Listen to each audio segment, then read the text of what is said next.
Na aula de hoje, então, nós falaremos aí sobre questões e processos incidentes no Código de Processo Penal, com análise ali a partir do artigo 92 do Código de Processo Penal. Acompanhe aí e vamos para a nossa aula, pessoal. Questões bastante importantes, questões muito delicadas, né? Um assunto não tão corriqueiro, mas fundamental aí para a nossa análise. Quando nós, então, comentamos sobre questões e processos incidentes, nós temos que completar aí, né? Complementar uma questão fundamental. O nosso estudo a partir de hoje é a partir do artigo 92, do título 4, perdão, do título 6, do livro 1 do Código de Processo Penal. Então, nós vamos falar inicialmente sobre as questões e processos incidentes. Bom, sobre esse assunto, né, nós temos que fazer algumas distinções. Para isso eu trago aí hoje alguns renomados doutrinadores, como Renato Brasileiro, que diz o seguinte: significa aquilo que incide, que sobrevém do decurso de um fato principal, enfim, um acontecimento imprevisível que modifica o desenrolar de uma ação. Mongenot vem falar que não raro surgem no curso do processo questões que, não obstante, sejam acessórias, afiguram-se relevantes para deslinde da causa, devendo ser resolvidas antes da prolação da sentença final. Então, quando nós tratamos aí das questões incidentes, que originam os incidentes processuais, por certo, são questões antecipatórias. São questões necessárias a serem analisadas preliminarmente ao mérito da causa. Por isso que são processos incidentes, né? Que incidem sobre o processo, sobre o fato principal.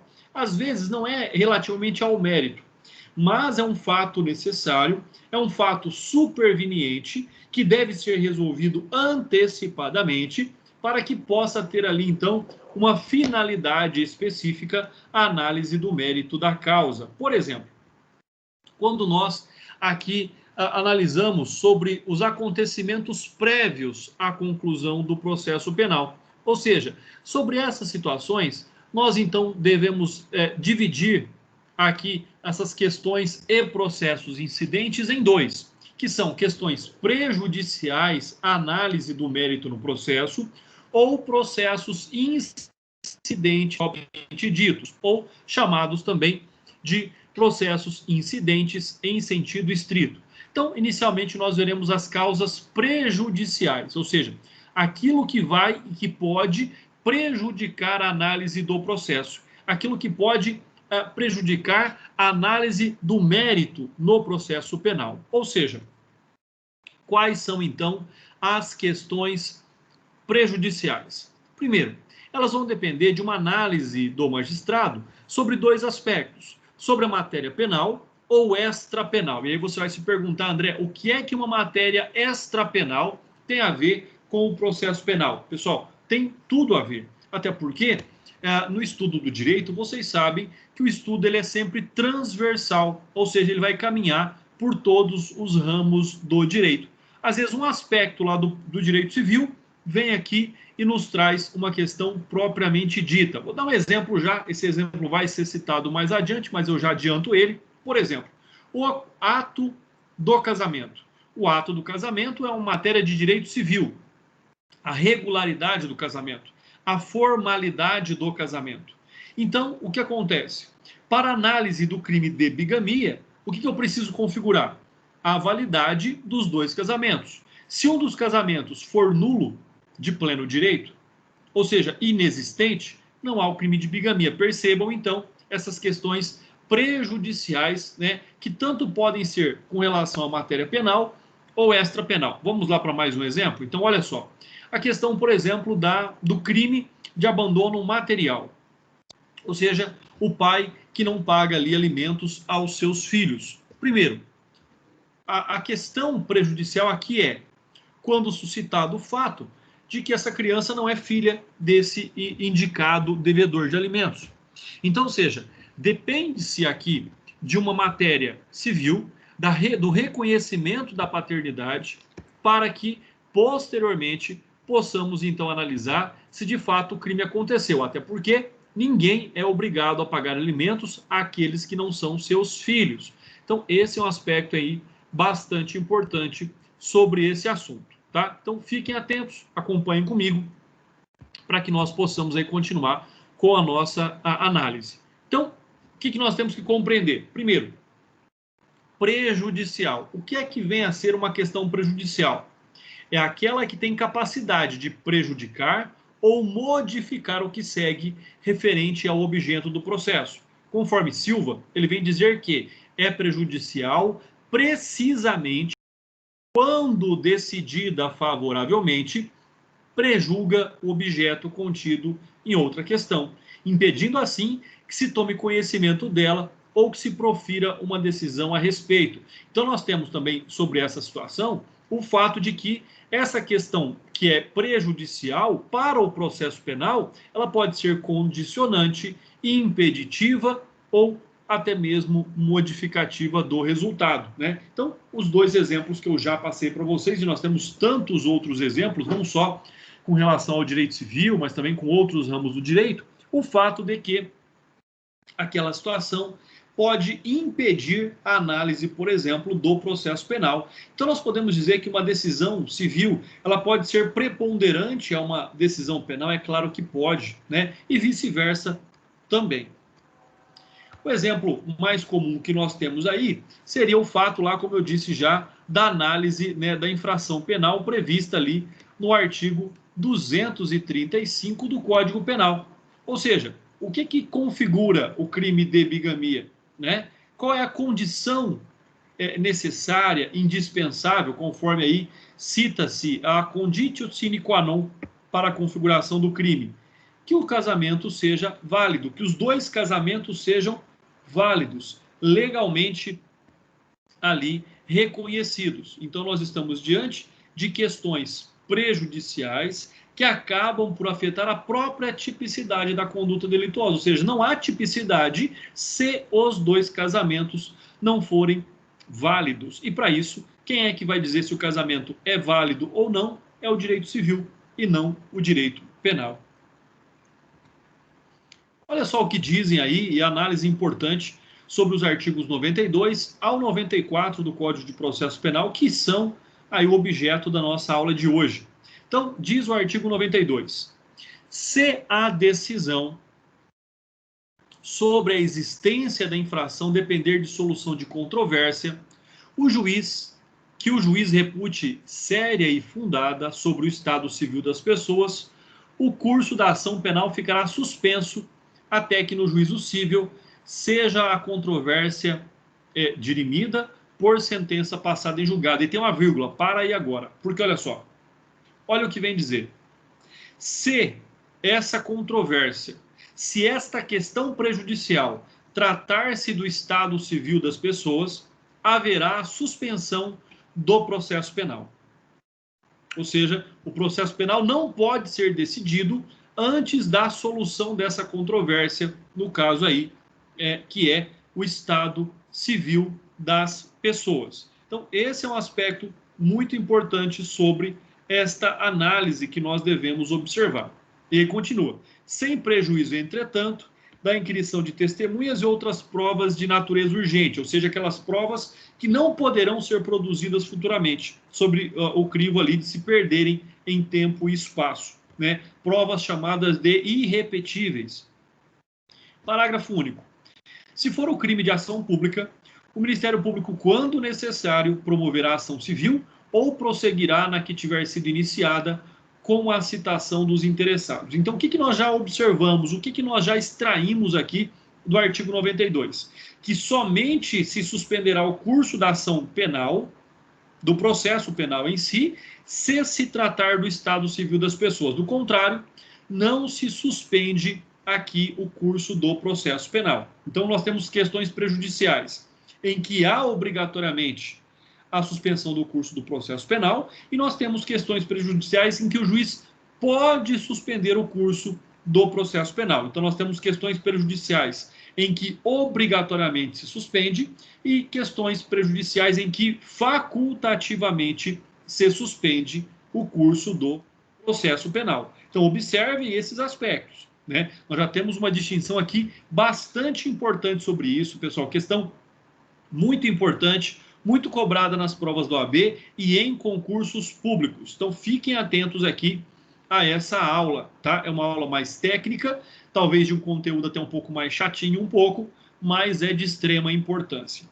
Já o artigo 93 diz o seguinte: se o reconhecimento da existência da infração penal depender de decisão sobre questão diversa da prevista no artigo anterior, da competência do juízo civil, e se neste houver sido proposta ação para resolvê-la, o juiz criminal poderá, percebam aqui, desde que essa questão seja de difícil solução e não verse sobre direito cuja prova a lei civil limite, suspender o curso do processo, após a inquirição das testemunhas e realização de outras provas de natureza urgente. Então, quer dizer que, nessa situação, não se tratando do estado civil das pessoas, mas que ainda ali necessite da resolução uma questão de difícil solução, o juiz poderá suspender o trâmite do processo.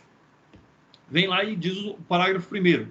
O juiz marcará o prazo da suspensão, que poderá ser razoavelmente prorrogado se a demora não for imputável à parte. Expirado o prazo, sem que o juiz civil tenha proferido decisão, o juiz criminal fará prosseguir o processo, retomando sua competência para resolver, de fato e de direito, toda a matéria de acusação ou de defesa. Então percebam aqui que existe também aí uma tolerância quanto a se aguardar que o juízo civil resolva esta questão prejudicial incidente. No parágrafo 2º, né, diz que do despacho que denegar a suspensão não caberá recurso. Por quê? Né? Porque aí é um despacho. Lembrem-se, vocês se lembram da distinção entre despacho, decisão e sentença, pessoal. Decisão, ela é interlocutória, aquela que não põe fim ao processo. Sentença é de mérito, aquela que põe fim ao processo. Ou sentença terminativa não de mérito. Mas despacho é um ato que determina ali a marcha processual. Ou seja, contra despacho não cabe recurso. Parágrafo 3º. Suspenso o processo e tratando-se de crime de ação pública, incumbirá ao Ministério Público intervir imediatamente na causa cível para o fim de promover-lhe rápido andamento. Então, cabe ao Ministério Público, né, agir conforme sua obrigação legal de determinar que a ação cível tenha um tempo razoável do processo.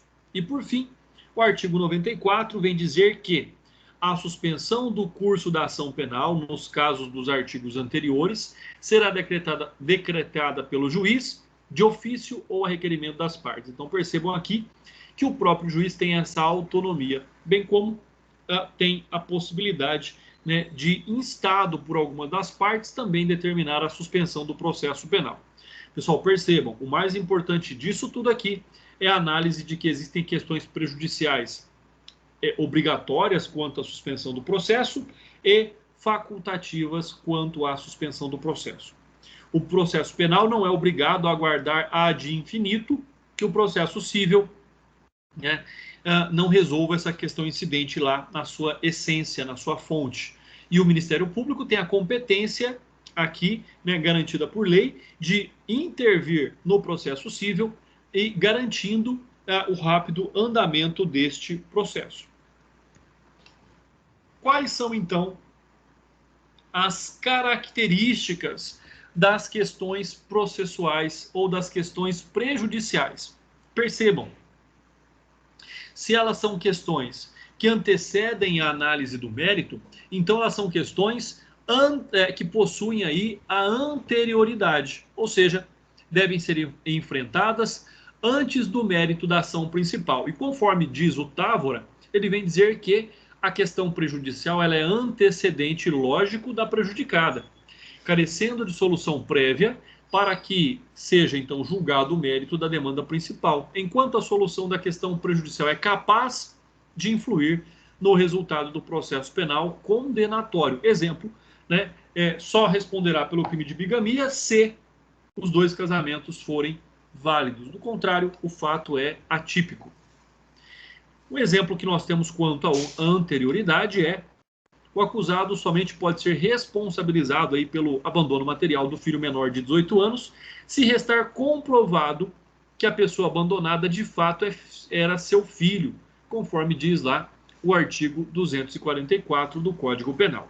Outra característica é a essencialidade, necessariedade e interdependência ou interdependência. Então, primeiro, é essencial, é indispensável que esta causa, que esta questão prejudicial seja resolvida com antecedência, ou seja, o mérito da ação principal depende da resolução desta questão prejudicial antecedente.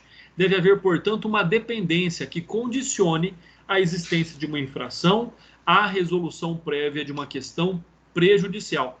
Conseguem perceber, né? Para quem não tem, às vezes, mais habilidade na prática jurídica, isso pode parecer um tanto quanto subjetivo, mas na prática isso é palpável, na prática isso é concreto.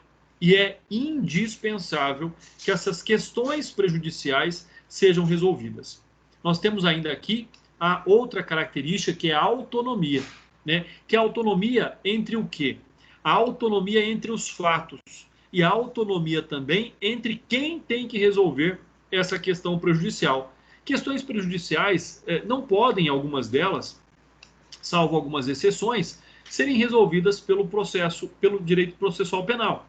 No caso aqui da autonomia, essa questão ela deve poder ser objeto de autônoma, ou seja, no caso já citado da bigamia, onde existe a possibilidade de a validade do primeiro casamento ser objeto de discussão num processo autônomo, ou seja, no processo no juízo cível.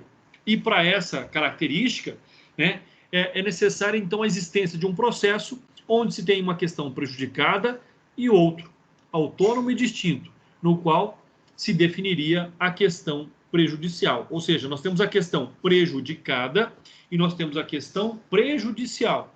Ou seja, dois fatos importantes. Questão prejudicial é aquela que prejudica o juiz do processo penal decidir o mérito, né, conforme o exemplo dado aí. Mas existe uma autonomia, então. Né, uma autonomia entre o reconhecimento da validade do casamento e, se não for reconhecido, ou se for reconhecida essa validade, não importa, a autonomia do processo penal para o julgamento do fato típico. Para que nós possamos compreender, então, essa distinção entre questões prejudiciais e questões preliminares, percebam, questão preliminar, ela fala sobre o processo. Exemplo, o não preenchimento ali dos requisitos do artigo 41 do Código de Processo Penal. É uma questão processual e essa questão processual é uma análise preliminar. É diferente.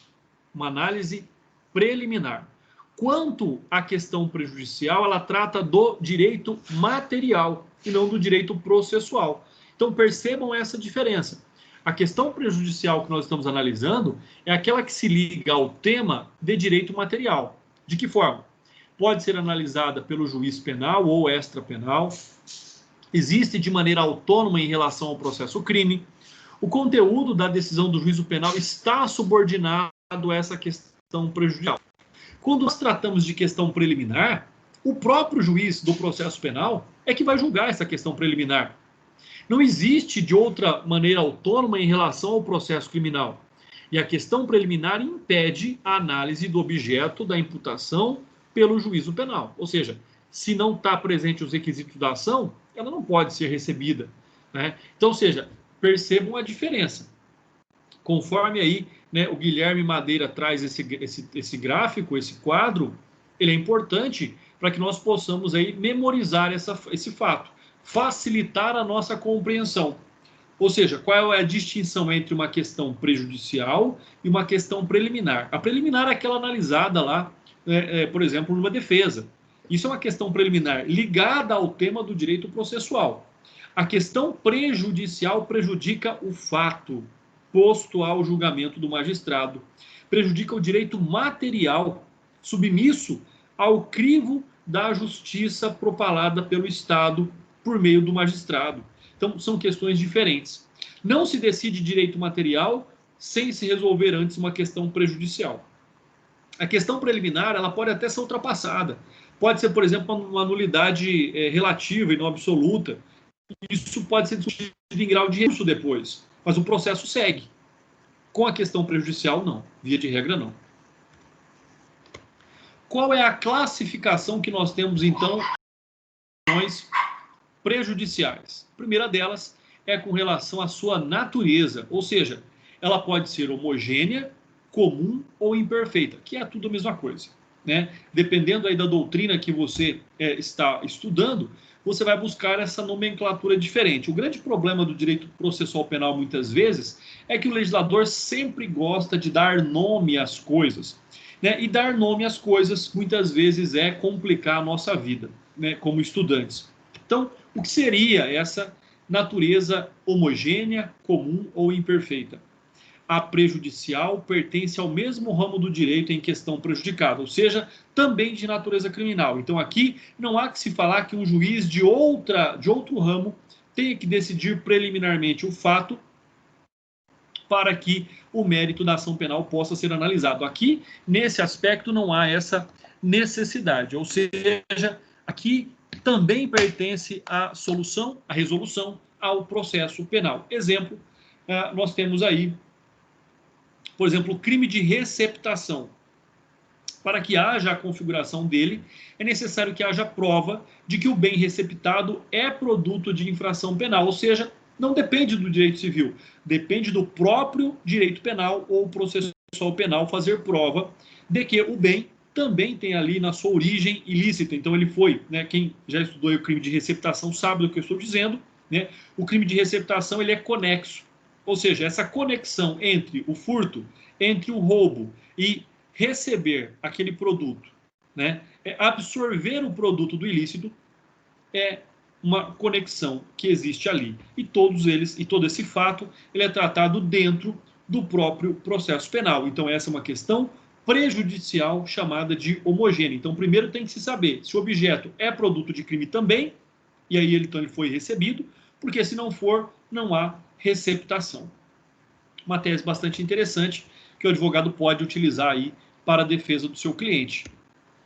Um outro fato aqui a entender seria a questão oposta, que é aquilo que nós já comentamos. Ou seja, a hipótese, né, aqui quanto à natureza, a natureza heterogênea, perfeita, jurisdicional ou incomum. Pessoal, tudo isso significa a mesma coisa. Ou seja, aquela que pertence a outro ramo do direito, conforme lá os exemplos que eu já passei para vocês com relação ao estado civil do indivíduo. Então aqui nós temos uma competência extrapenal para que possa se analisar, conforme lá determinam os artigos 92 e 93 aqui do Código de Processo Penal. Sobre essas questões, logicamente, não se aplicam as regras da conexão, conforme eu disse para vocês que se aplica na hipótese anterior. E aí o Renato Brasileiro traz um exemplo para nós, né? O exemplo que ele trazia, eu não citei aqui, mas o exemplo trazido pelo Renato Brasileiro é aquele lá do crime de bigamia, tá bom? Só para frisar aí para vocês. Quanto à competência, pessoal, nós temos duas formas. Nós temos a não devolutiva e nós temos as devolutivas. Quando nós falamos da não devolutiva, elas estão diretamente ligadas ao fato de que a análise que será feita sobre essa questão prejudicial é pelo juiz penal. Correspondem às questões prejudiciais homogêneas. Então, questões prejudiciais homogêneas são de competência não devolutiva. Já as questões prejudiciais heterogêneas são, quanto à sua competência, devolutivas. Ou seja, nós temos o trânsito dessa questão, né, a necessidade de uma decisão anterior para que o processo penal possa ter ali seguimento. Ou seja, nós temos aqui o fato de que, para que haja resolução no processo penal, né, o juízo civil ou qualquer outro ramo do direito tenha que decidir um fato para que possa dar aso ao processo penal. E aí, nessa hipótese ainda, né, as classificações, elas tentando aqui simplificar para vocês o que vocês encontrarão na doutrina, nós temos então, quanto às devolutivas, elas podem ser absolutas ou obrigatórias, que é a mesma coisa, ou relativas e facultativas. Então, olha só, absolutas ou obrigatórias são questões prejudiciais que jamais poderão ser analisadas pelo juízo penal. Portanto, são as questões prejudiciais heterogêneas, que dizem respeito ao estado civil das pessoas, conforme está ali expresso no caput do artigo 92, né, do nosso diploma analisado. Bom, aqui nós temos ainda aquelas que eu disse que elas são relativas ou facultativas, ou seja, pessoal, fica muito claro. Se as absolutas e obrigatórias falam do estado civil das pessoas, é por certo, é lógico que as relativas ou facultativas não falam do estado civil das pessoas. Ou seja, é aquelas que podem, é diferente, podem eventualmente ser analisadas também pelo juízo criminal, né? Correspondem às questões prejudiciais que não digam respeito ao estado civil das pessoas. Percebam então o quanto o estado civil é importante. E aí, se você tem dúvida naquilo que significa o estado civil da pessoa, né? Quais são os estados civis que o indivíduo pode ter durante a sua vida? Solteiro, casado, divorciado e viúvo, né? Esses são aí os estados civis do indivíduo. Solteiro, casado, divorciado e viúvo, né? Então, falando sobre isso, quando se tratar do estado civil, jamais poderá ser analisado pelo juízo penal. Quando não se falar do estado civil, pode até também ser analisado pelo juízo criminal. Exemplo, lá o crime de receptação. Ainda aqui nós temos outra hipótese. Então nós temos, olha só, 3 formas. Nós temos relativas ou facultativas, absolutas ou obrigatórias, né? Relativas ou facultativas, já que postei para vocês que ela está aqui nos termos do artigo 93, então ela gera aqui uma possibilidade. Tanto é que o próprio artigo 93 vai dizer: o juiz criminal poderá, desde que essa questão seja de difícil solução e não verse sobre o estado civil, prova, né, da lei civil limite aí para o fato. Então, prestem atenção, fiquem atentos a esses detalhes, que não é pega, mas é um detalhe importante e constitutivo do direito aqui sobre as questões prejudiciais. Se colocar na prova, o professor colocou um pega na prova. Não, não é pega. Você tem que saber isso.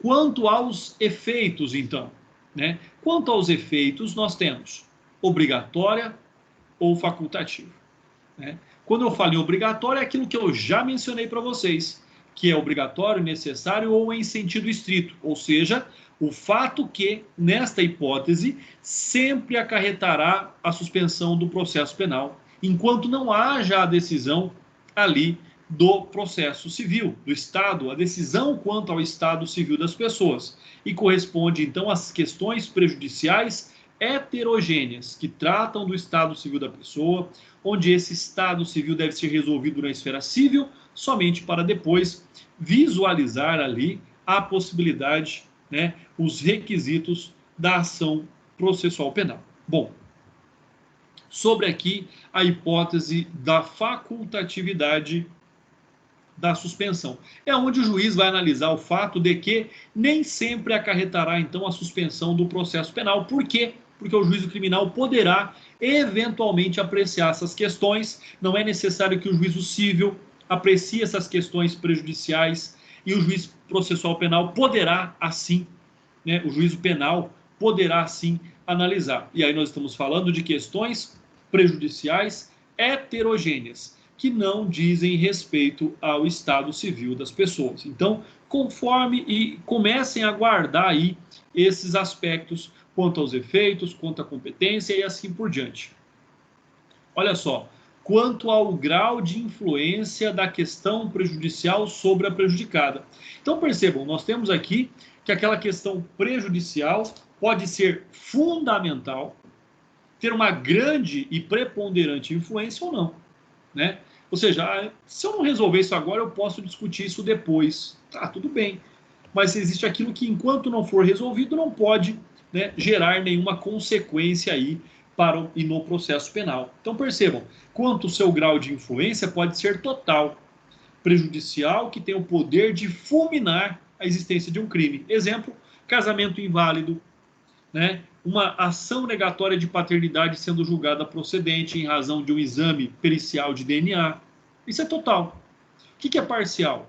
É aquela que não afasta a existência do crime, mas que o limita a reconhecer uma circunstância, seja ela uma qualificadora, uma causa de aumento de pena e assim por diante. Então, essa questão prejudicial é o que eu disse, ela pode até ser discutida posteriormente, em grau de recurso, o que não acontece com a causa ou a questão prejudicial sobre o aspecto da totalidade. Então, nós temos aí que observar essas questões. Ainda assim, a doutrina apresenta 4 sistemas de solução dessas questões prejudiciais, chamado primeiro de sistema da cognição incidental ou do predomínio da jurisdição penal, pessoal. Então fica mais fácil nós começarmos a observar isso. Quando isso vai acontecer? Quando o juiz penal sempre será competente para apreciar a questão prejudicial, ainda que ela pertença a outro ramo do direito.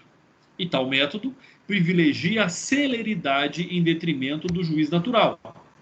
E mais, essa duplicidade de juízos competentes cria ambiente propício para decisões contraditórias, ou seja, gera aí uma insegurança jurídica. Exemplo, conforme diz o Lima ali, né, na hipótese de um juiz penal reconhece a validade do primeiro casamento para fins de condenar o acusado pelo crime de bigamia e, posteriormente, no juízo civil, conclua pela nulidade das primeiras núpcias. Ou seja, e aí? E agora? Né? Agora ele vai ter que entrar com uma ação de revisão criminal para anular esse julgamento. Segundo sistema, sistema da prejudicialidade obrigatória, da separação jurisdicional absoluta ou da prejudicialidade civil absoluta. O próprio nome já nos dá aí um respaldo daquilo que isso significa. Ou seja, de acordo com esse sistema, o juiz penal nunca será competente para analisar questão prejudicial, ou seja, aquela que integra o estado civil do indivíduo. Terceiro sistema, o da prejudicialidade facultativa, da remessa facultativa ao juiz especializado ou da separação judicial relativa facultativa. Significa que, nesta hipótese, o juiz civil tem competência para julgar, porém, o juiz penal também pode absorver essa competência, né? Conforme aí esse sistema, ele é dito pelo Manzini, como aponta o Tornag, pessoal, um fantástico doutrinador, o Tornag. Se é verdade que, em termos racionais, seria melhor a separação da competência para o julgamento das questões, também é verdade que, em termos práticos, seria melhor que se reconhecesse uma espécie de zona neutra. Então, um sistema misto, né, em que se poderia o juiz criminal determinar ou não a remessa para o juízo cível. Os defensores dessa solução propõem uma remessa ou não prejudicial ao juízo cível. Deve-se levar em conta a prevalência do cível ou criminal sobre a questão sobre apreciação. Esse sistema autoriza a maior discricionariedade do juízo criminal para deliberar sobre a necessidade de envio de questão prejudicial ao juiz não penal. Então, observem aí, de fato, é bastante importante para que nós possamos compreender essa questão, ou seja, essa possibilidade, essa facultatividade. Olha, se o juiz penal não estiver muito confortável para decidir aquela questão, que se encaminhe então ao juízo cível. Mas se ele estiver convicto, se ele tiver elementos para a decisão dessa questão prejudicial, que assim o faça, será muito mais célere, será muito mais fácil e nós não teremos ali uma insegurança jurídica sobre essa decisão. Quarto e último sistema, chamado de eclético ou misto, que é então aquele adotado ali pelo sistema brasileiro, né, nos termos dos artigos 93 e 92 do Código de Processo Penal, pessoal. André, mas o terceiro já não é misto e eclético? É, mas ele não está embasado na lei. Enquanto o sistema eclético ou misto, ou seja, o quarto sistema aqui adotado, ele resulta de uma reunião do sistema da prejudicialidade obrigatória e o da prejudicialidade facultativa. Ou seja, sobre essa situação, quando nós tratamos aqui da prejudicialidade obrigatória em relação às prejudiciais, que digam respeito ao estado civil das pessoas, e quanto às demais situações prejudiciais heterogêneas, a prejudicialidade facultativa. Então, pessoal, aquilo que diz o artigo 92 e 93, tanto com relação à suspensão do processo, como quanto à necessidade da decisão no juízo cível, é o aspecto adotado pelo sistema brasileiro, ou seja, o sistema eclético ou misto. Tratando-se do estado civil das pessoas, encaminhe-se para o juízo cível para uma decisão prévia.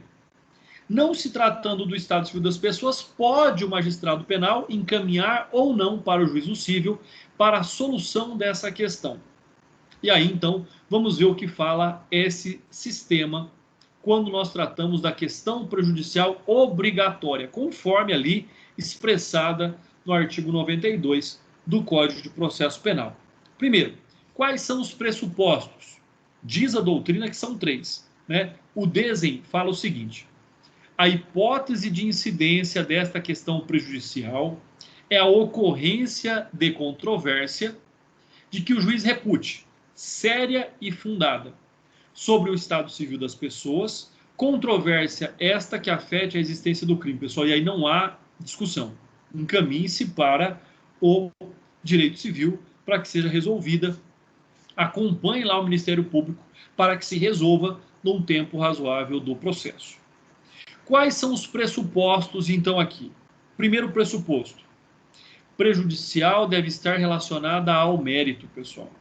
Se ela estiver relacionada ao mérito, não tem como o juiz do criminal julgar o mérito, enquanto não decidida essa questão prejudicial, por exemplo, na esfera civil.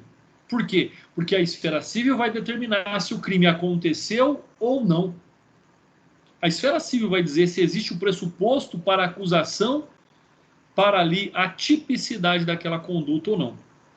Então não se pode admitir aqui o reconhecimento da prejudicialidade de forma precípua pelo magistrado penal. Na letra B, nós temos uma controvérsia que deve ser séria e fundada. Então, olha só, com relação, né, àqueles 3 pressupostos, nós vamos analisar agora. O primeiro, né, relacionado ao mérito.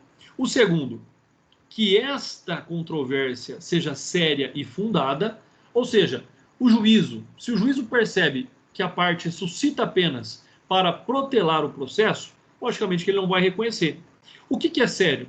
É a controvérsia que não se reveste de banalidade, ou seja, é a controvérsia que apresente suficiente relevo jurídico. O que é fundada?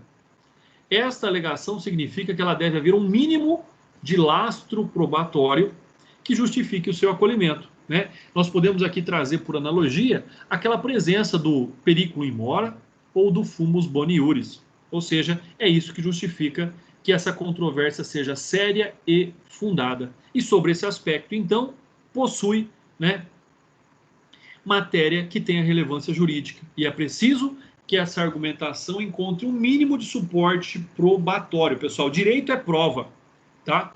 Quem não sabe provar, não sabe exercer o direito. Quem não sabe produzir provas, utilizar as provas, não sabe exercer o direito. Quando eu digo produzir, não é criar, né? Mas é verificar ali a pertinência dos fatos probantes quanto ao mérito a ser analisado pelo juiz da causa. E a terceira questão prejudicial aí é aquela relacionada ao estado civil das pessoas. Percebam que tudo que eu disse até agora vai estar relacionado ao estado civil das pessoas. Ou seja, a abrangência do termo estado civil é objeto de dissenso doutrinário. Por que eu digo isso? Por que não seria do consenso? Porque ainda existe uma doutrina que pensa de forma contrária. Bom, estando presentes os pressupostos acima mencionados, nós vamos para a segunda parte, que é a suspensão obrigatória do processo penal e a suspensão facultativa do processo penal. Quanto à suspensão obrigatória, André, qual que é o prazo limite dela? É o prazo da prescrição punitiva do Estado. Ou seja, a suspensão será decretada pelo juiz de ofício ou a requerimento das partes, perdurando até o trânsito em julgado da decisão do juízo extrapenal, ou seja, processo, sentença, recursos e assim por diante. E essa suspensão do processo também acarreta a suspensão do prazo prescricional, por excesso de comando legal. Por quê?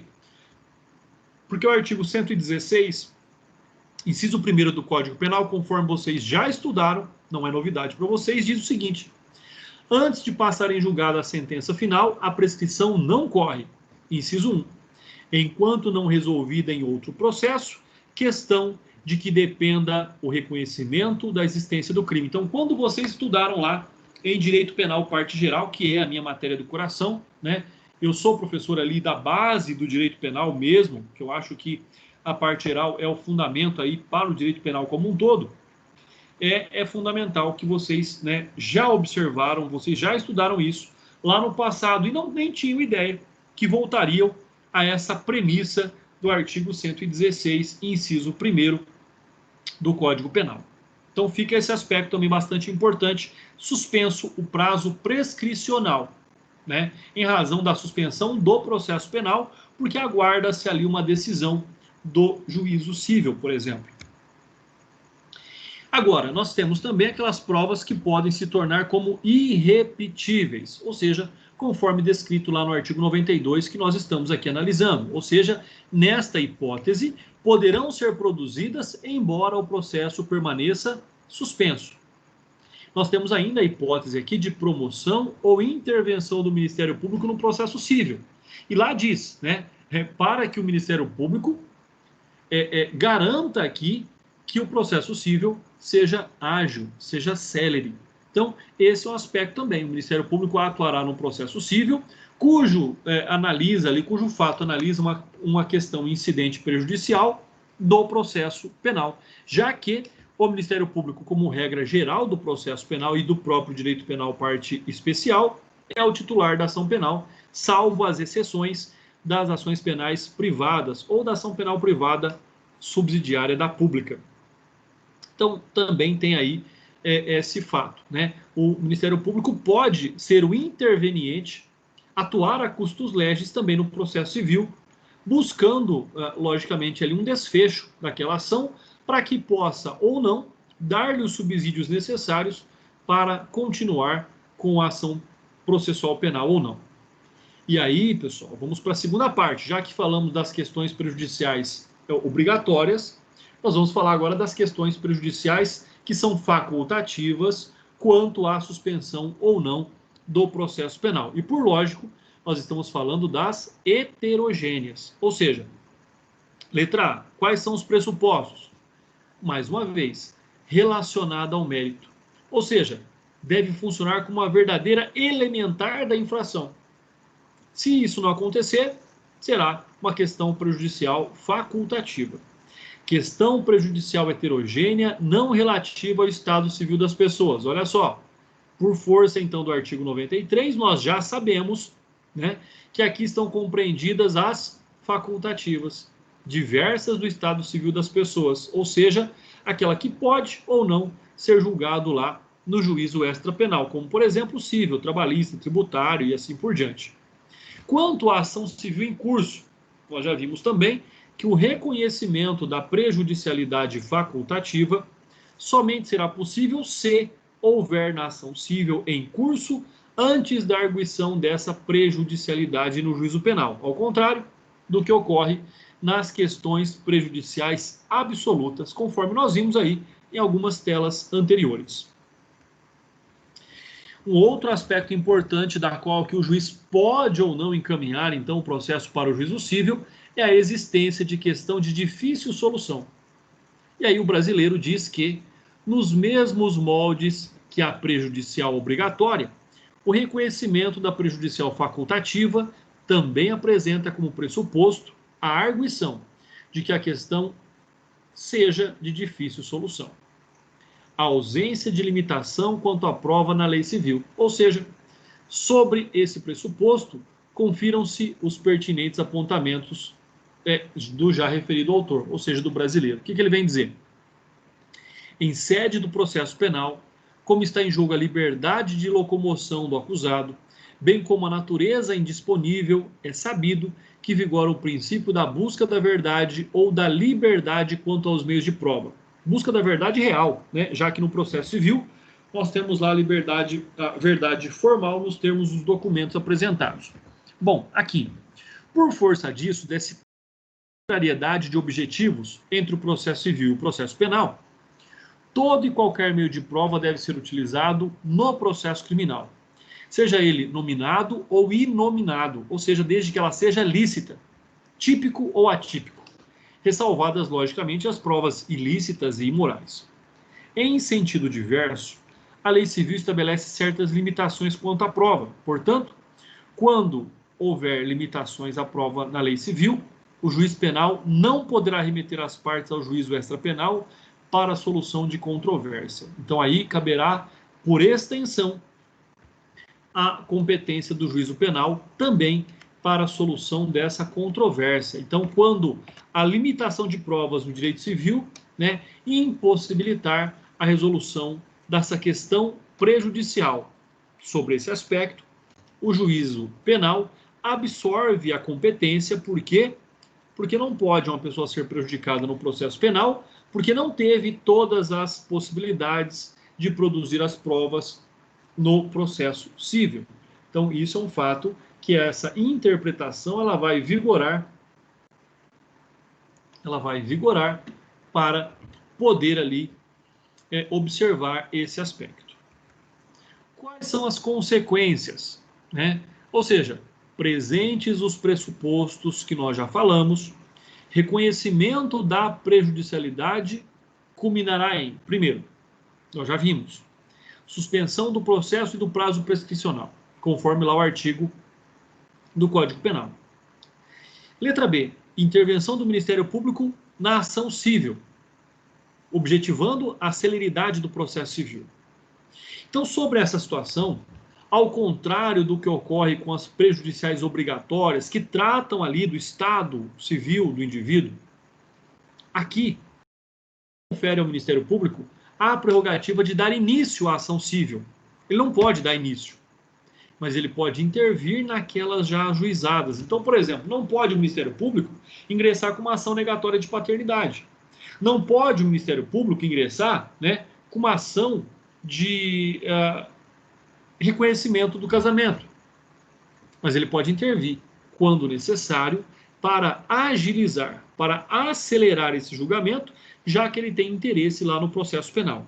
E então, sobre essa hipótese, né, do parágrafo 3º do artigo 93, o Bonfim diz que, nos casos de ação penal privada, caberá ao querelante tomar as providências previstas no dispositivo em questão. Ou seja, se o querelante não atuar como atuaria o Ministério Público nas ações públicas incondicionadas lá no juízo civil, o Ministério Público não poderá fazer por ele, pessoal. Então, olha só, na ação penal privada, se houver necessidade da discussão do julgamento de uma questão prejudicial no juízo civil, quem intervirá naquela ação já ajuizada é o querelante e não o Ministério Público. Quais são os recursos cabíveis? Bom, pessoal, e aí nós analisaremos esses recursos cabíveis mais adiante, né? Não nesse semestre ainda. Né? No 10º semestre, vocês estudarão os recursos. Né? Oxalá seja eu o professor de vocês, que é uma matéria que eu gosto muito também. Mas o que diz lá o artigo 581? Inciso 16. Se o juiz, julgando equivocadamente, estar diante de questão prejudicial, suspender o processo penal, né, a prescrição não ficará suspensa, podendo mais tarde ser declarada em grau de recurso a extinção da punibilidade. Por isso é que a lei faculta o manejo do rese, do recurso em sentido estrito, conforme eu disse para vocês. Se você abrir aí o seu Código de Processo Penal, no artigo 581, inciso 16, vai estar lá que é cabível o rese nesta hipótese. Tá? Então, sobre essa situação, nós temos aí o apontamento do doutrinador Renato Brasileiro. Quais são as observações finais quanto a este tema? Primeiro, o reconhecimento de uma questão prejudicial acarreta apenas a suspensão do processo penal e não do inquérito policial. Por quê, pessoal? Porque no dispositivo do artigo 92 fala em processo. E essa interpretação não é extensiva a um procedimento administrativo. Inquérito não é processo, não ocorre ali sob o manto do contraditório. Né? E o Avena diz o seguinte: O surgimento da questão prejudicial pode implicar na suspensão do inquérito? E a resposta do Avena é não. Segundo a orientação dominante, são reiteradas as decisões dos tribunais no sentido de que desabe a suspensão sob o fundamento da prejudicialidade, quando o que se tem é apenas uma investigação preliminar, um inquérito policial e não a persecutio criminis in iudicio, propriamente dita, ou seja, a percepção criminal, né? A investigação criminal. Então, o que nós temos? A produção de provas, a produção de critérios importantes sobre esse fato é extremamente importante para que nós possamos analisar, ou seja, a circunstância de que o reconhecimento dessa questão prejudicial acarreta apenas a suspensão no processo penal e não do inquérito. E vai acarretar obrigatoriamente ou facultativamente no processo penal, mas nunca do inquérito, porque inquérito não é processo. E não há aqui uma interpretação extensiva, né, para que isso possa acontecer. Mais uma vez, fica aí a observação e a distinção, assim como nós fizemos agora há pouco, mas também com relação às causas prejudiciais obrigatórias e prejudiciais facultativas. Primeiro, prejudicial obrigatória, suspensão obrigatória, paralisação da prescrição. Prejudicial facultativa, suspensão facultativa, mas também paralisa a prescrição. Até quando? Esse é um problema. No caso obrigatória, até a decisão transitada em julgada no cível. Mas se ela for facultativa, podendo retomar o andamento com prazo. Se ela for obrigatória, não retoma a competência. Se ela for facultativa, pode retomar a competência, como nós já vimos. Se ela for obrigatória, ela é uma elementar da infração, assim como é também na facultativa. Se ela for obrigatória, será sempre sob o estado civil das pessoas. E nós já sabemos que ela é facultativa quando não se trata do estado civil das pessoas. Será ainda obrigatória quando houver controvérsia séria e fundada. É diferente. Percebam que na facultativa, questão de difícil solução. E aí ele encaminha para o processo cível. Pessoal, guardem essas tabelas. Não é difícil, mas é metódico o estudo das questões prejudiciais. Ainda assim, né, obrigatória, possibilidade de produção de provas urgentes, na facultativa também. A obrigatória, o Ministério Público pode promover ou prosseguir na ação cível. Na facultativa, ele só pode prosseguir, ele não pode promover. Na lei, não especifica as provas no cível. Na facultativa, não pode versar sobre direito com limitação à prova no cível. Na obrigatória, decisão cível vinculada, mesmo sem suspensão do processo, o que ocorre também na facultativa. E nas duas hipóteses também cabe recurso em sentido estrito, conforme lá é prescrição do artigo 581, inciso 16 do Código de Processo Penal. E aí, fico aqui, pessoal, né, reservei o nosso maior tempo para poder esclarecer as dúvidas que vocês tenham quanto às questões obrigatórias e facultativas, quando nós tratamos aí do tema que é, né, as questões prejudiciais. Na próxima aula, nós falaremos sobre as exceções. Exceção de coisa julgada, né, exceção de litispendência. Nós falaremos sobre outros aspectos. Mas aqui, caso vocês tenham dúvidas sobre as questões prejudiciais, em sendo elas obrigatórias, facultativas, como eu disse, eu estou aqui à disposição de vocês. Não é difícil, mas, como eu disse, é um estudo metódico, né? Algumas pessoas gostam de estudar por mapas mentais, façam aí seus próprios mapas mentais, para que vocês possam distinguir melhor aquilo que diz ali entre o artigo 92 e 93, são os artigos chaves aqui, quanto às questões prejudiciais. Sejam elas obrigatórias, quando falarem do Estado Civil das pessoas, ou sejam elas facultativas, quando tratarem de outros temas. Sendo elas obrigatórias, sempre suspende o prazo do processo, inclusive suspendendo a prescrição. Quando for facultativa, pode suspender o prazo, mas nem sempre aí suspende a prescrição, pessoal. Então, havendo dúvidas, estou aqui à disposição de vocês.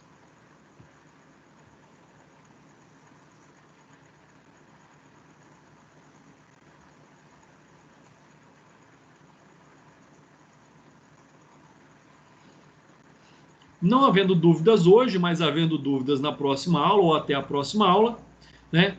Nós podemos aí fazer um tirar dúvidas, alguns esclarecimentos. Podem fazer os seus questionamentos pelo Moodle também. E vocês têm meu WhatsApp, podem mandar o WhatsApp para mim a qualquer momento para tirar aí as dúvidas que vocês possam ter durante os estudos de vocês. Não havendo dúvidas, um forte abraço a todos, né? Bons estudos e até o nosso próximo encontro.